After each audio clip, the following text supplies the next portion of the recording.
Ok. J'avais une petite vidéo cette semaine dans le groupe et je parlais du rejet de soi. Et quelqu'un me disait, si tu pourrais, on peut développer ce sujet relié au rejet de soi. Parce que, vous savez, on entend souvent, euh, j'ai la blessure du rejet. Oh, c'est, tout le monde me rejette, personne veut de moi. Je sens qu'on m'a rejeté. Je porte la blessure du rejet. Bonjour Clémentine, bonjour.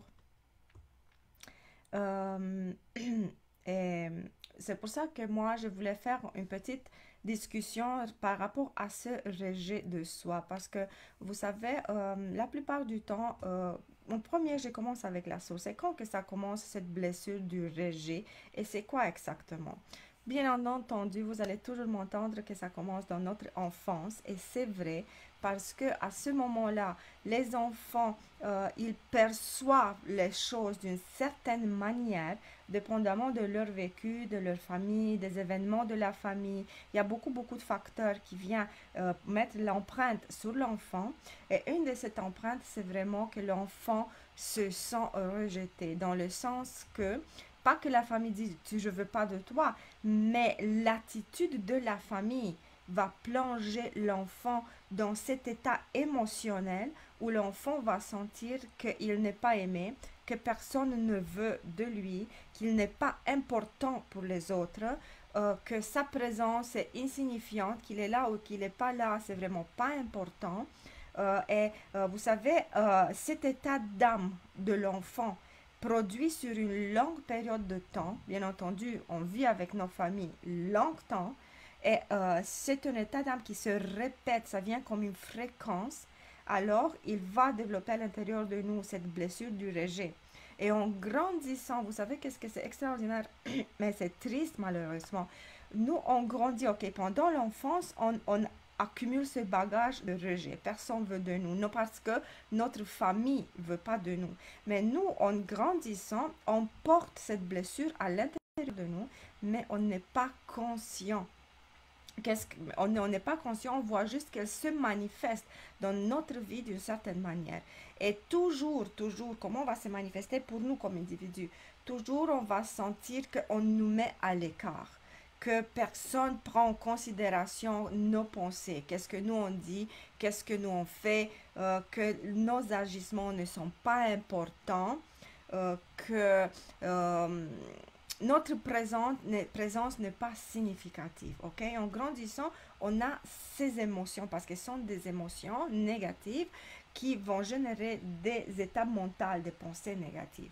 Et comme, surtout pour les femmes, mais aussi pour les hommes, mais je parle beaucoup pour les femmes parce que je m'adresse aux femmes et les femmes ont ce monde émotionnel vraiment particulier par rapport aux hommes. Ok, donc les femmes arrivent, par exemple, dans les premiers temps, de voir que dans ce milieu, à l'école ou peu importe où elles se trouvent, personne veut, donc elles ont un flagrant ce sentiment de rejet, ok? Alors elles vont essayer de combler ce sentiment de rejet, donc je ne veux plus me sentir comme ça dans leur relation amoureuse. Mais malheureusement, quand tu portes à l'intérieur de toi ce type de blessure, tu vibres très bas. Donc, c'est une fréquence très basse parce que tu es toujours, personne veut de moi, oh pauvre moi, c'est la mentalité de victime. Et toi, tu vas attirer des partenaires de vie qui vibrent comme toi. Donc, parce que chaque personne de notre vie, surtout les partenaires de vie, sont des miroirs où nous, on peut voir nos blessures. Si on est capable de lire ces miroirs, à la place de dire c'est lui le méchant qui me blesse, c'est lui le méchant qui fait ci, ça, à la place de dire hey, c'est lui qui me montre quelles sont mes propres blessures. Bonsoir Angélique, je suis contente que tu es là. Et les filles, n'hésitez pas à poser vos questions. Je suis là, je suis en plein feu. Posez vos questions, ça fait énormément plaisir de vous clarifier certains aspects. Et alors, les femmes essaient de combler ça dans les relations amoureuses et bien entendu, elles attirent un partenaire toxique. Et alors, vous savez qu'est-ce qui va se passer? Ça va tomber dans la jalousie. Va tomber dans les crises souvent envers les partenaires. Mais tu ne me donnes pas l'attention, tu ne prêtes pas attention à moi, ça, ma vie ne t'intéresse pas, tu ne m'apportes pas des fleurs, tu fais ci, tu fais ça, tu fais ça. C'est toujours dans le blâme de l'autre, dans le blâme de l'autre, tu vas toujours accuser, toujours dans l'attaque de l'autre. Parce que dans cette relation, tu essayes de combler toute une vie où tu n'as pas été reconnu. C'est ça le mécanisme. Donc, tu essaies de demander à et regardez, écoutez, c'est vraiment paradoxal et absurde en même temps. On demande à des inconnus qui portent leurs propres blessures, ok, de nous donner qu'est-ce que nous n'avons pas reçu toute une vie. Dites-moi si ça vous semble logique, notre demande et notre exigence envers ces partenaires. Et si ce partenaire ne nous donne pas, qu'est-ce que nous on demande, qu'est-ce que nous on exige? Parce que quand on a la blessure du rejet, nous on exige que les autres comblent notre blessure. On est frustré, on est en colère, on est déçu, on est malheureux, ok? On est malheureux. Et alors, qu'est-ce qui se passe? Ça produit des mouvements extrêmement puissants. Mais la réaction de ton partenaire, la situation dans ta relation, parce que je vous ai dit, les femmes surtout cherchent à combler leur blessure du rejet dans les relations amoureuses, ok? La relation n'est qu'un reflet de toute une vie. Et alors, ce vide existentiel ne pourrait jamais être comblé. C'est ça notre blessure de rejet. Mais dans ce monde où ça se développe, la blessure du rejet, il y a une autre ramification, peut-être comme un autre centre qui ça se déplace. Cette blessure du rejet se déplace d'une certaine manière et on tombe dans le rejet de soi. Ça, c'est la déviation qui donne cette blessure du rejet, ok?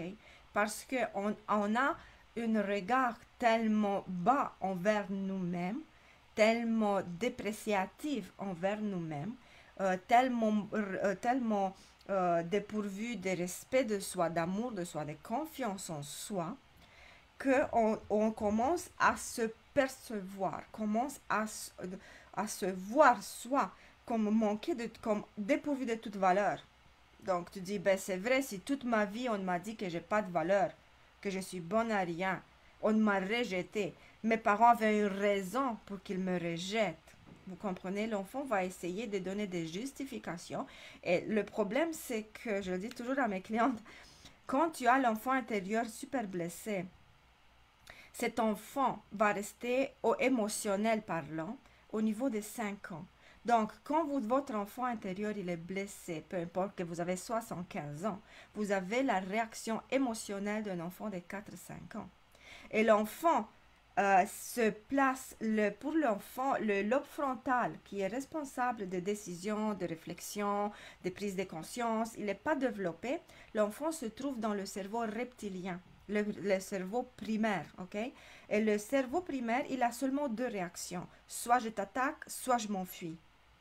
Mais imaginez un adulte qui a l'enfant intérieur extrêmement blessé et qui se trouve émotionnel parlant au niveau d'un enfant de 5 ans.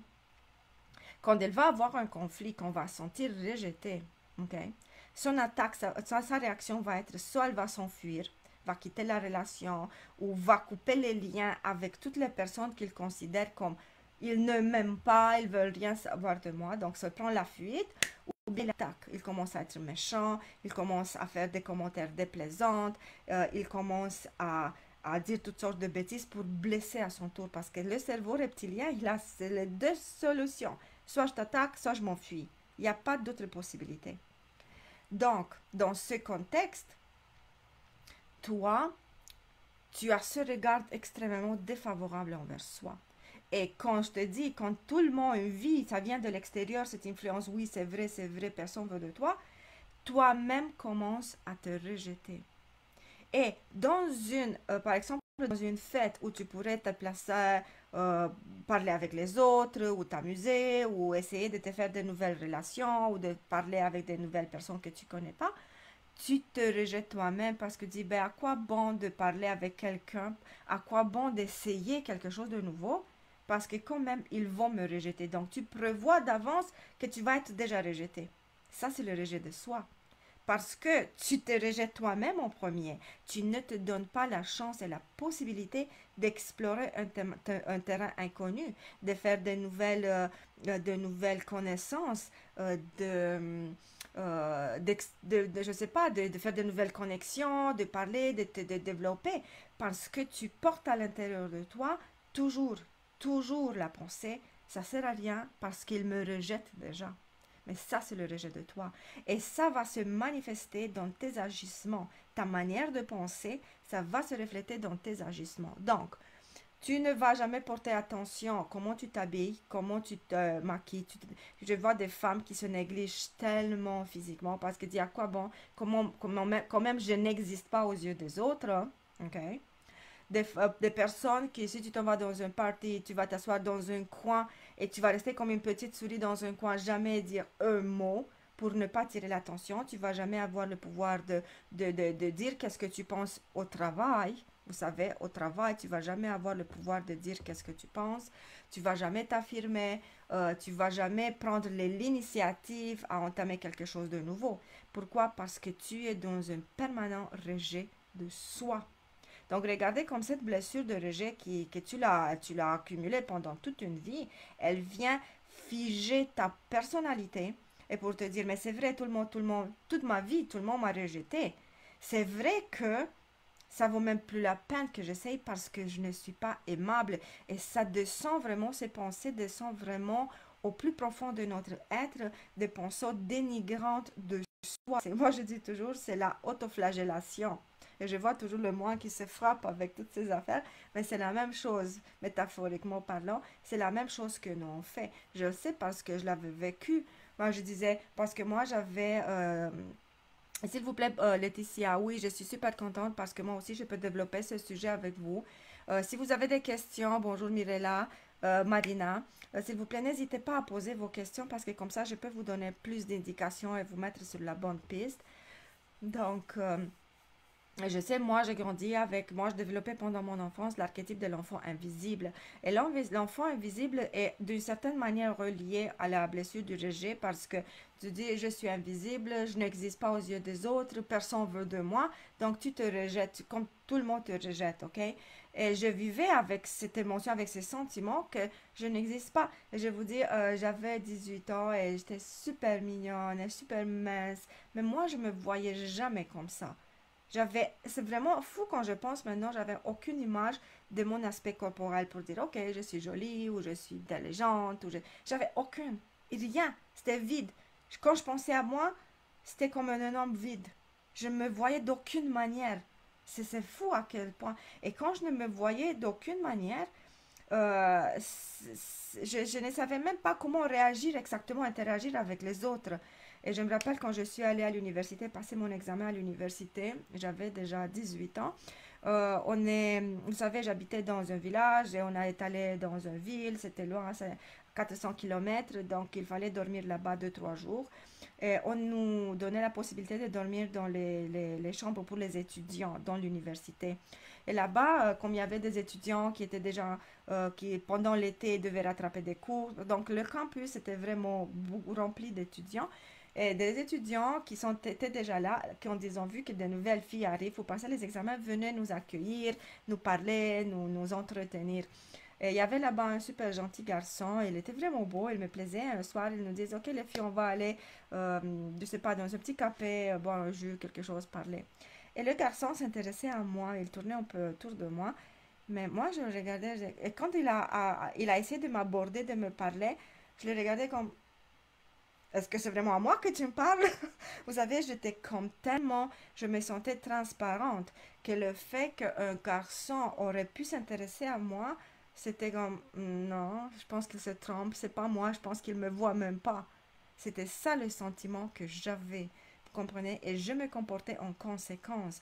Je parlais jamais, j'essayais jamais d'entrer dans leur discussion. J'étais vraiment plate et, comme on dit ici au Québec, plate et effacée. J'étais vraiment effacée. Mais vous savez, j'avais toujours ce monde intérieur extrêmement puissant à l'intérieur de moi, mais je ne manifestais rien de ça. Vous savez, c'était à l'extérieur, j'étais vraiment une personne super effacée qui prenait jamais sa place. Je n'entrais jamais dans les conversations. J'aurais jamais adressé la parole à un garçon qui me plaisait. Vous comprenez, j'étais à ce point-là, j'ai porté à l'intérieur de moi ce sentiment, je n'existe pas aux autres, les autres vont me rejeter, personne ne veut de moi. Vous comprenez? Euh, Hilda, bonsoir. Isabelle, bonjour. Laetitia me dit, l'enfant invisible, ça parle effectivement et la mauvaise image de soi. On ne se voit pas de façon dont les autres nous voient exactement. Mais quand on les comprend que faire pour changer ses comportements, tes ancrés. Donc, tu sais, Laetitia, pour changer ces comportements qui sont très, mais vraiment très, très puissants, comme je vous ai dit, tu les portes toute ta vie. OK? Parce que moi, dans les consultations et dans les programmes, je vois des personnes qui ont déjà 50 ans. Et 50 ans, ok, on dirait, ben ok, on est d'adultes et on est capable de sortir de ça, mais c'est pas vrai. Si tu n'as pas des bons outils, il faut des outils, Laetitia. Il faut des outils concrets pour t'accrocher et pour savoir quoi faire. Parce que moi, je vous dis, je rencontre tellement de personnes qui me disent désespérément, je veux commencer un travail sur soi, je veux guérir, quoi faire, ok? Et c'est ça, il te faut des outils parce que tu dois descendre au noyau, tu dois descendre là-bas où tout a commencé. Parce que c'est le seul et unique moyen de sortir, de briser ces modèles de comportement parce qu'ils sont effectivement des modèles de comportement. Moi, je dis des blueprints. C'est comme je donne souvent cet exemple de ma mère qui faisait de la broderie, vraiment était super douée dans la broderie. Mais elle avait un modèle en bas, c'est sur un tissu, elle avait le modèle. Et par la suite, avec le fil, l'aiguille, elle brodait, tout ça, vous comprenez? Mais c'est la même chose avec notre manière de penser. Donc, nous, on réagit en fonction du modèle qu'on a. Et on ne pense jamais, on n'est pas capable de briser ce modèle toute seule si on n'a pas de l'aide. Parce qu'en premier, il faut prendre conscience exactement quel est ton modèle de comportement, quel est ton blueprint, qu'est-ce que tu dois briser, où tu dois fissurer, où tu dois frapper pour sortir de là. Et c'est pour ça que tu as besoin de miroir, c'est pour ça que tu as besoin de quelqu'un de l'extérieur qui te voit, parce que sinon tu n'arriverais jamais, croyez-moi. Mais moi-même, malgré tous mes efforts, j'ai jamais réussi toute seule. Moi, j'ai eu des coachs, j'ai pris d'innombrables programmes, j'ai dépensé plus de 30 000 $ dans toutes mes formations pour me sortir de là. J'ai travaillé avec les meilleurs coachs et les meilleures personnalités dans le monde, parce que toutes mes formations, je les ai fait aux États-Unis. Et j'ai travaillé avec Tony Robbins et Mary Morrissey, Bob Proctor, et Donald Nail, Robert Eckhart Tolle. Vous savez, j'ai pris leur programme, j'ai travaillé avec eux, Jane Houston. Et je vous dis pas des dizaines de personnes, j'ai dépensé énormément d'argent sur moi. Pourquoi? Parce que toute seule, je n'arrivais pas à avancer. Et pour moi, c'était fou à quel point j'avais ce désir de sortir de mes blueprints, de sortir, de briser tout, parce que surtout avec, vous savez, justement, qu'est-ce que je vais vous raconter tantôt, dans mes relations, toutes mes relations amoureuses, toutes, sans exception, étaient des catastrophes. Étaient des catastrophes. Et bien entendu, j'ai fini pour me marier avec un narcissique, avec qui je suis restée 15 ans et qui m'a détruit, qui m'a morcelé. Effectivement, qui m'a morcelé comme ça m'a. Qu'est-ce que moi, j'avais pas une bonne image de moi et confiance en soi. Lui, il a brisé même qu'est-ce qu'il restait de moi. Quand je suis sortie de ce mariage, j'étais comme un cadavre ambulant. Je n'étais pas plus que ça. J'étais 3 ans en pleine dépression. Je ne savais pas que je suis en dépression. Je vivais par inertie. Vous savez, j'avais des pensées suicidaires très, très, très fortes.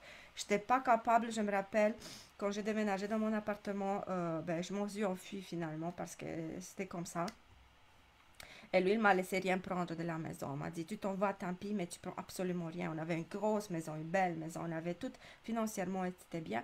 Mais il a dit, ok, tu me quittes, tu prends pas les enfants. Il m'a dit, tu prends absolument rien de la maison. Il m'a bloqué les comptes, il m'a pris l'auto, il m'a pris tout, tout, tout. Donc moi, il m'a dit, ok, vas-y. Parce qu'il voulait me tenir, il voulait me garder, j'étais sans chance de jouer. Et je me rappelle que c'était en plein février, ici au Québec, au février, c'est vraiment le pire mois pour déménager. J'ai déménagé dans un petit appartement avec une seule chaise de cuisine. C'était la seule chose que je demandais. Ben, donne-moi une chaise pour que je m'assoie sur quelque chose et le linge que j'avais sur moi. J'avais rien, absolument rien, juste le linge que j'avais sur moi. Et alors, c'est ma mère ma soeur qui m'ont envoyé de l'argent pour me donner la possibilité de payer mon loyer, de vivre un peu le temps que j'arrive à me mettre sur le pied, vous comprenez. Donc, je me rappelle, c'était extrême souffrance, j'étais détruite. Quand j'ai réussi à avoir une ligne de crédit pour m'acheter les meubles dans la maison, je suis allée acheter des draps pour le lit. Et je suis rentrée dans le magasin, il y avait tout un mur, vous savez, les étagères remplies de draps. Et j'ai regardé comme 30 minutes, 1 heure presque de draps. Je n'étais pas capable de faire un choix. Je n'étais pas capable de choisir un drap. Vous comprenez à quel point j'étais détruite parce qu'il avait détruit chaque morceau de moi, ma capacité de faire des choix, de m'exprimer, d'avoir une bonne image de moi. C'était fini tout. Et ça m'a pris des années pour me reconstruire. Et c'est pour ça pour moi que c'était vivre ou mourir. Il n'y avait plus de choix. Je devais me reconstruire. Et c'est pour ça que je comprends tellement bien maintenant ce mécanisme pour les avoir toutes vécues, toutes expérimentées à répétition.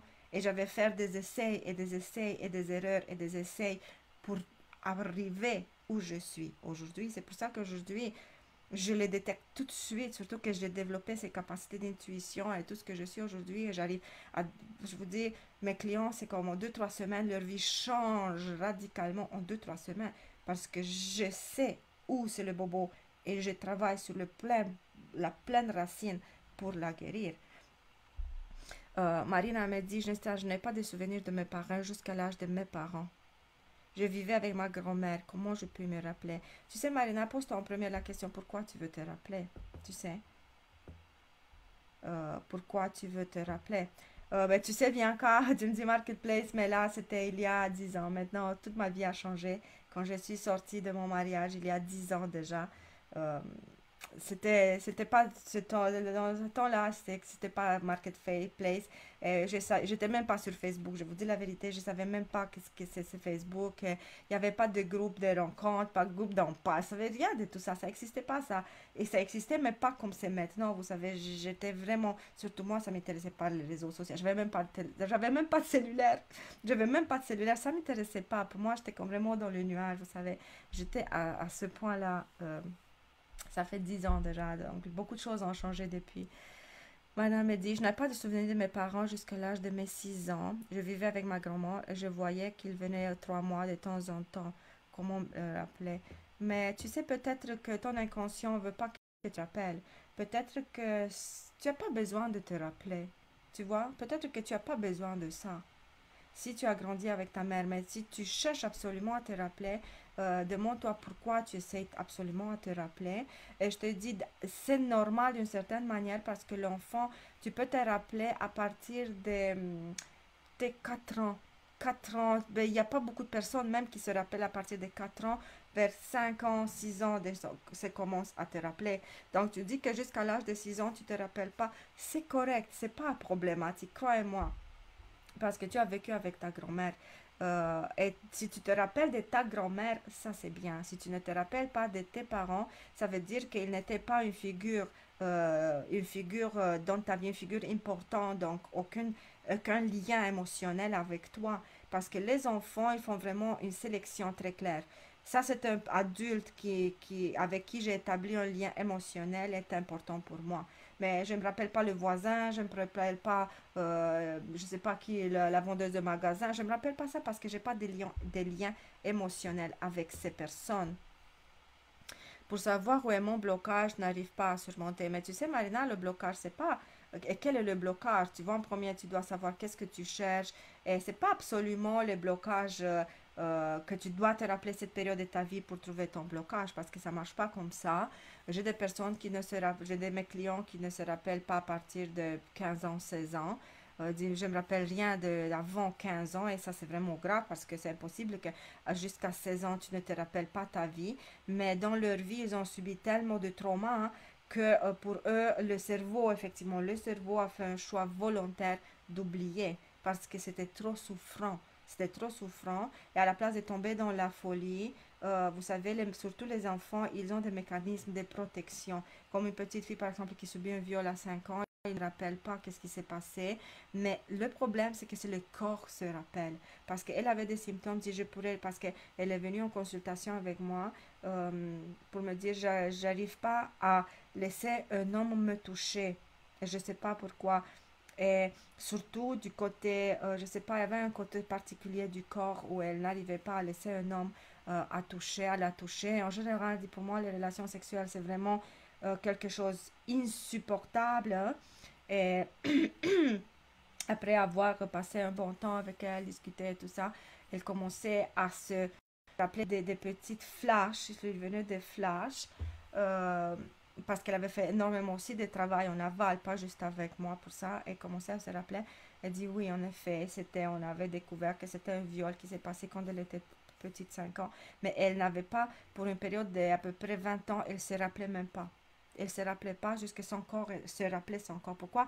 Parce que l'enfant, il a fait le cerveau pour se protéger, effectivement, pour se protéger, le choc, le trauma était trop, trop, trop puissant pour un enfant de le supporter. Alors, il a fait le choix d'oublier tout ça et continuer à vivre parce que je vous dis, l'instinct de survie, il est extrêmement puissant pour l'être humain.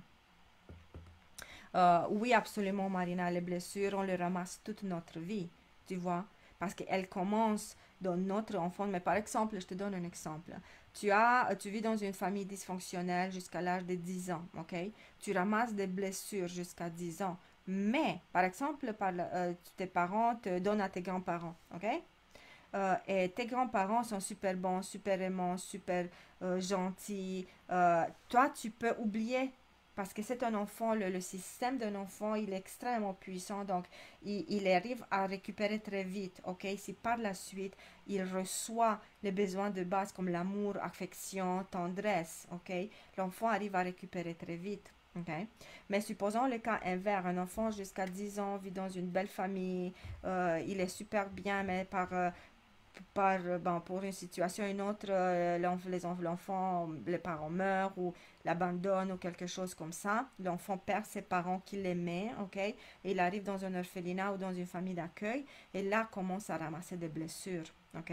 Donc tu vois, on peut ramasser des blessures toute notre vie. Et même par exemple, si tu as eu une belle vie jusqu'à 18 ans, tu tombes dans une relation qui te blesse, là tu ramasses encore des blessures. À 30 ans, tu vois, on ramasse toujours des blessures dans notre vie. Mais euh, il y a toujours un noyau, vous comprenez, il y a toujours un noyau, il y a toujours une racine qui déclenche tout ça. Moi, je me dis, je me demande si c'est ma grand-mère ou mes parents qui m'ont infligé des traumas. Tu sais, Marina, finalement, c'est pas important, c'est qui t'a infligé, qui t'a infligé ces traumas. C'est important de les guérir, tu vois. Ce n'est pas important qui. Ils sont déjà là, ok? Parce que je pense que tu dois faire aussi un travail de détachement et de pardon au niveau atteint de tes grands-parents, tant de tes parents. Parce que si tu te poses cette question, ça veut dire que ta relation avec tes grands-parents n'était pas tout à fait remplie d'amour, d'andresse, pour que tu dis non, mes grands-parents m'ont aimé, m'ont protégé, tu vois. Alors, mais toi, tu te poses des questions, est-ce que c'est mes parents ou c'est mes grands-parents? Parce que ça veut dire que de deux côtés, tu as subi ces traumas. Mais l'important, comme je t'ai dit, tu dois faire un nettoyage, un travail de pardon de deux côtés. Ok, un travail de deux côtés.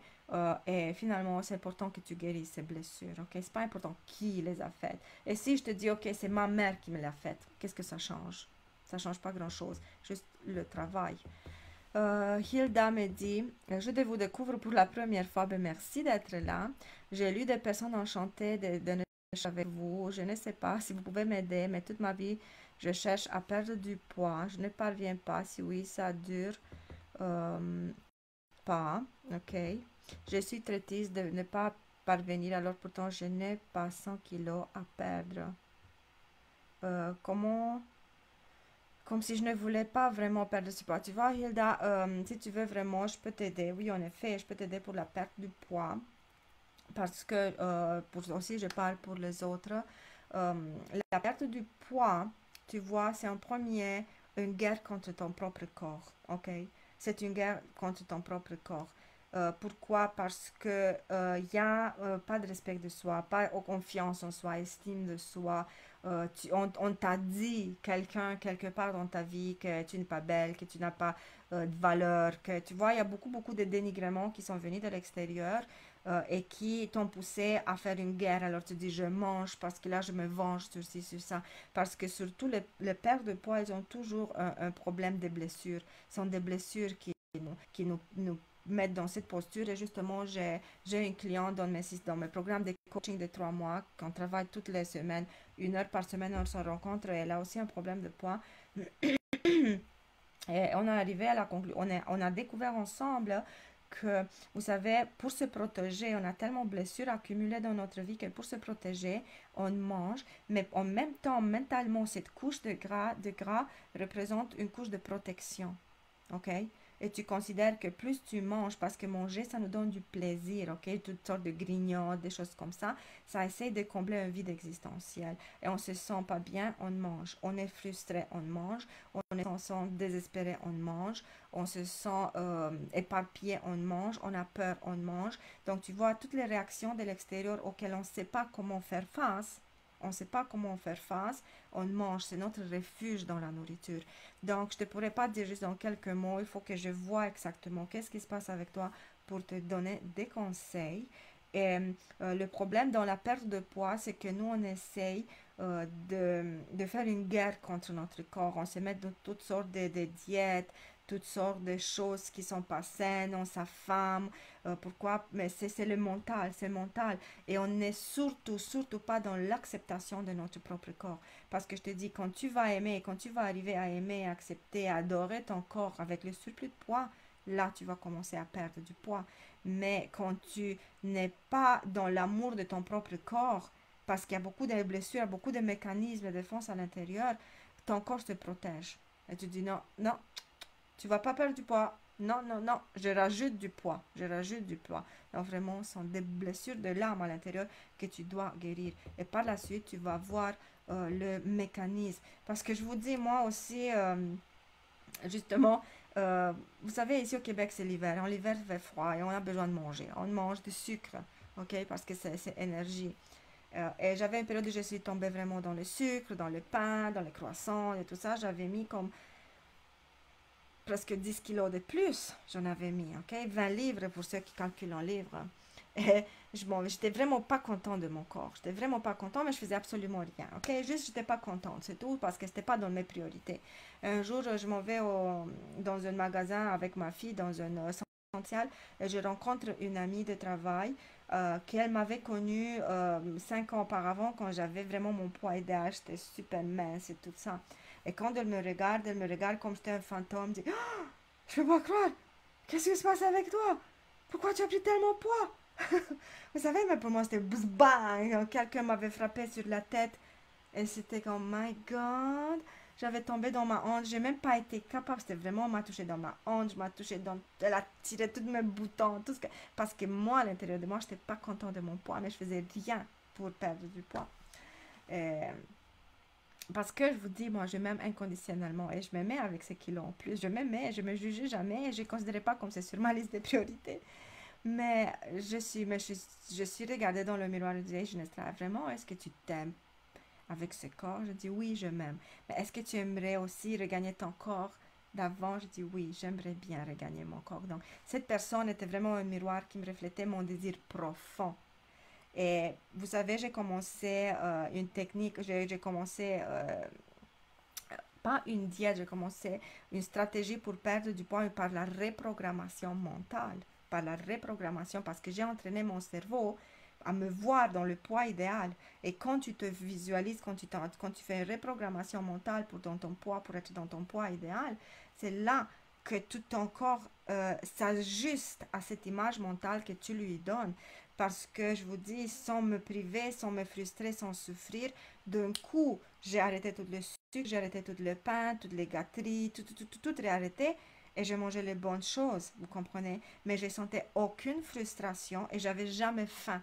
C'est ça parce qu'en aval, j'avais travaillé sur mon mental, j'ai fait une reprogrammation mentale pour perdre ce poids. Et vraiment, je vous dis, en 10 jours, j'ai perdu 5 kilos. 5 kilos en 10 jours. Quelque chose que j'avais pas réussi en 2 ans. Vous comprenez? C'est ça que je vous dis. Donc, c'est toujours la reprogrammation mentale parce que pour moi, c'était pas une haine de mon propre corps. Pour moi, c'était la paresse, tout simplement.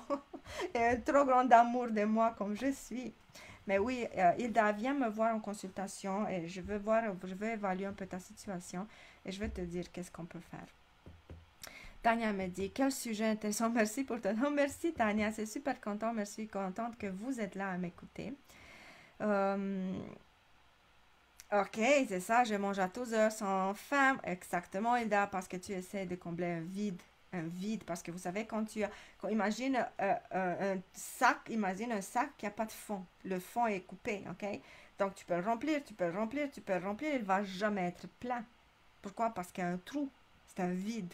C'est la même chose avec toi, c'est un vide existentiel dans ta vie. Il y a quelque part des énormes blessures. Il faut que je te parle plus en détail pour discuter, pour voir qu'est-ce qui se passe pour ce vide. Parce qu'en premier, si tu veux arrêter de manger tous les 2 heures sans avoir faim, ok, il faut remplir, il faut coudre ton sac. Il faut le coudre, ok, il faut le coudre, vraiment, il faut le coudre. C'est une blessure de l'âme. C'est ça qui ça se manifeste. Et ça, c'est la manifestation. Par exemple, il y a des personnes qui tombent dans l'anorexie justement pour les mêmes blessures. Il y a des personnes qui tombent dans les boulimies, justement pour les mêmes raisons. Ça dépend du conditionnement de chaque personne, ça dépend de beaucoup, beaucoup de facteurs. Vous comprenez, comme justement, j'ai raconté une histoire d'une cliente à moi, une autre cliente à moi qui avait un autre problème de poids.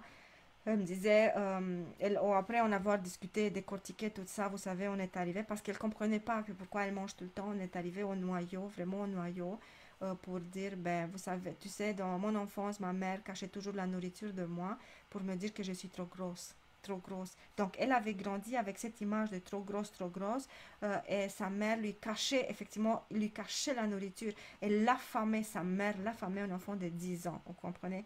Alors, quand elle a grandi pour se venger contre sa mère, elle mangeait sans arrêt, parce qu'elle voulait combler toutes les années quand elle avait été affamée.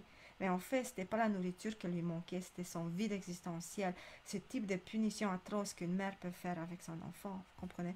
Donc, c'était ça le mécanisme de défense, parce que ça, c'est un mécanisme de défense.